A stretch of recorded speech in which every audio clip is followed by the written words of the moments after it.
Hello everyone, আসসালামু আলাইকুম।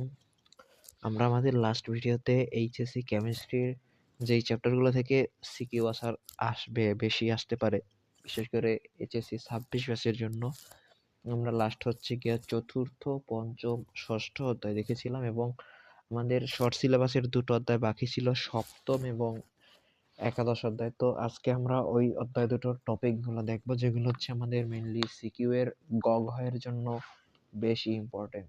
তো আমরা প্রথমে আমাদের যে চ্যাপ্টার 7 আছে কেমিক্যাল রিয়াকশন, এই চ্যাপ্টার দিয়ে আমরা আজকে শুরু করতেছি।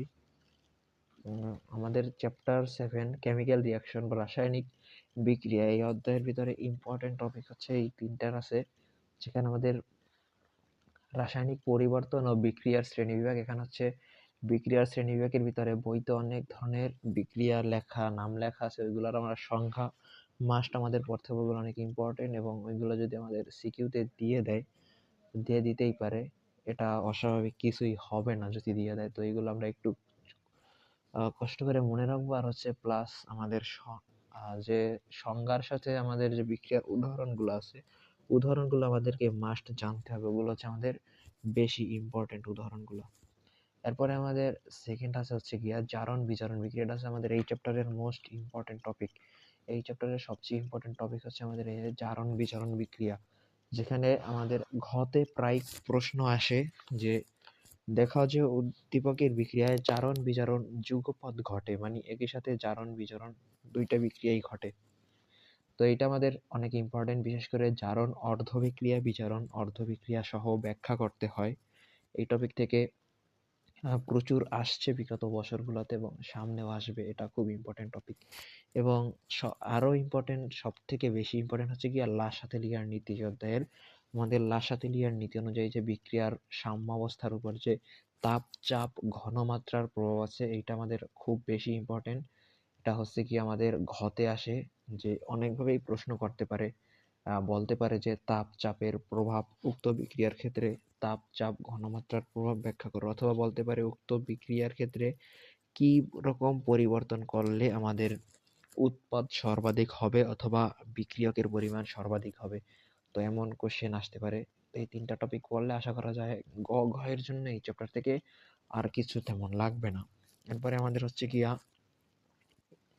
আমরা এরপরে দেখি আমাদের হচ্ছে গিয়া 11 অধ্যায়, যেটা হচ্ছে গিয়া খনিজ সম্পদ ও জীবাশ্ম। এটা অনেকে ভয় পায় অধ্যায় যে অনেক বিক্রিয়া মনে রাখতে হয়, একটু ঝামেলার মনে হয় অনেকের কাছে, এটা স্বাভাবিক।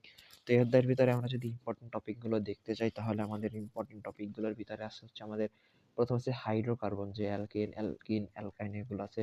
এবার হচ্ছে গিয়ে হাইড্রোকার্বন থেকে অ্যালকোহল জৈব অ্যাসিড প্রস্তুতি, এটা এই প্রস্তুতি আমাদের বেশি ইম্পর্টেন্ট, এটা দিয়ে কোশ্চেন প্রায় আসে এবং সামনে আসবে, প্রচুর আসবে এগুলা থেকে কোশ্চেন।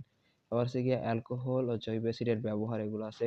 আবার আমাদের একটা পলিমারকরণ আছে যে পিভিসি, ওইটা কিন্তু আমাদের বেশি ইম্পর্টেন্ট। তো এটা আমরা একটু কষ্ট করে ভালোভাবে পড়ে নিব, এটা কিন্তু আমাদের জন্য অনেক বেশি ইম্পর্টেন্ট।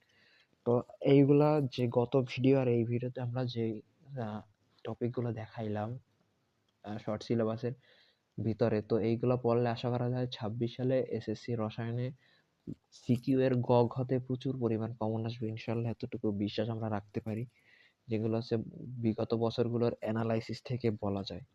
তো এইগুলো আমরা খুব সুন্দরভাবে শেষ করব এবং আমাদের ধীরে ধীরে রেসপন্সের উপর ভিত্তি করে আমাদের হচ্ছে এই টপিক অ্যানালাইসিসের উপর প্রত্যেকটা টপিকের উপর ক্লাস নেওয়া হবে। তো এগুলো যদি আপনারা চান তাহলে আমাদেরকে অবশ্যই কমেন্টে জানাবেন। তো এই ছিল আমাদের আজকের ভিডিওটা, এই পর্যন্তই। সকলকে ধন্যবাদ। আসসালামু আলাইকুম।